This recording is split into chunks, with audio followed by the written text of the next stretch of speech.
హరే శ్రీనివాస. కార్తీక పురాణము 15వ అధ్యాయము. దీప ప్రజ్వలనముచే ఎలుక పూర్వజన్మ స్మృతితో నరరూపం అందట.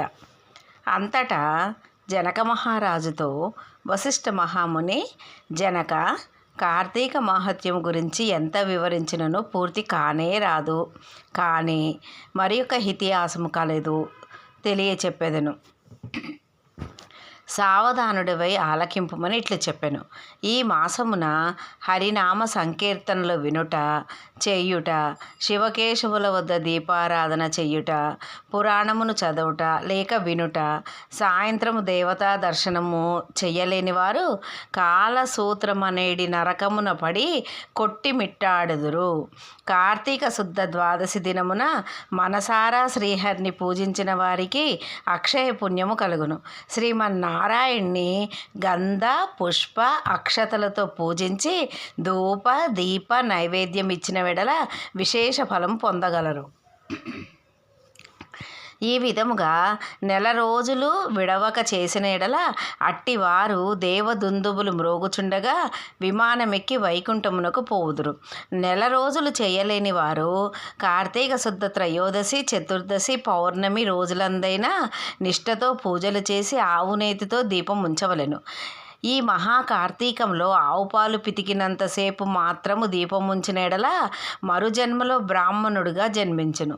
ఇతరులు ఉంచిన దీపము ఎగత్రోసి వృద్ధి చేసిన ఎడలన లేక ఆరిపోయిన దీపమును వెలిగించినను అట్టి వార్లు సమస్త పాపములు హరించును. అందులకు ఒక కథ కలదు, వినుమని వశిష్ఠుల వారిట్లా చెప్పుచున్నారు.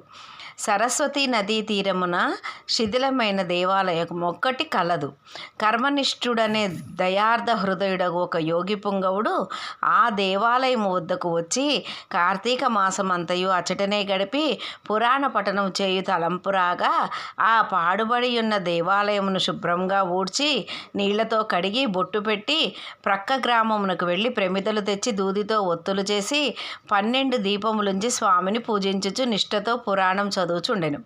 ఈ విధముగా కార్తీక మాస ప్రారంభం నుండి చేయుచుండెను.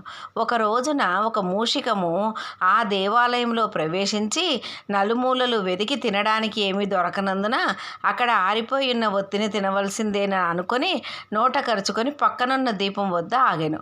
నోట కరిచి ఉన్న ఒత్తి చివరకు అగ్ని అంటుకొని ఆరిపోయిన ఒత్తి కూడా వెలిగి వెలుతురు వచ్చెను. అది కార్తీక మాసం అగుట వలన శివాలయంలో ఆరిపోయిన ఒత్తి ఈ ఎలుక వలన వెలుగుటచే దాని పాపములు హరించుకుపోయి పుణ్యము కలిగినందున వెంటనే దాని రూపము మారి మానవ రూపం నిలబడెను. ధ్యాన నిష్టలో ఉన్న యోగి పుంగవుడు తన కనులను తెరిచి చూడగా పక్కనున్న మానవుడు నిలబడి ఉండుట గమనించి, ఓయి నీవెవడవు, ఎందుకు ఇట్లా నిలబడి ఉంటివని ప్రశ్నించగా, ఆర్య, నేను మూషికమును. రాత్రి నేను ఆహారం వెతుకుతూ ఈ దేవాలయంలోనికి ప్రవేశించి ఇక్కడ ఏమీ దొరకనందున నెయ్యి వాసనతో ఉన్న ఆరిపోయిన ఒత్తిని తినవలెనని దానిని నోటకరిచి ప్రక్కనున్న దీపం చెంత నిలబడి ఉండగా నా అదృష్టము కొలది ఆ ఒత్తి వెలుగుటచే నా పాపములు పోయినందున కాబోలు వెంటనే పూర్వజన్మం ఎత్తి తిని. కానీ ఓ మహానుభావ, నేను ఎందుకు ఈ మూషిక జన్మ ఎత్తవలసి వచ్చెనో దానికి గల కారణం ఏమిటో విశదీకరింపమని కోరెను. అంత యోగీశ్వరుడు ఆశ్చర్యపడి తన దివ్య దృష్టిచే సర్వము తెలుసుకొని, ఓ ఈ కిందటి జన్మలో నీవు బ్రాహ్మణుడవు, నిన్ను బ్లాహికుడని పిలుచుచుండేడు వారు. నీవు జైనమత వంశానికి చెందిన వాడవు.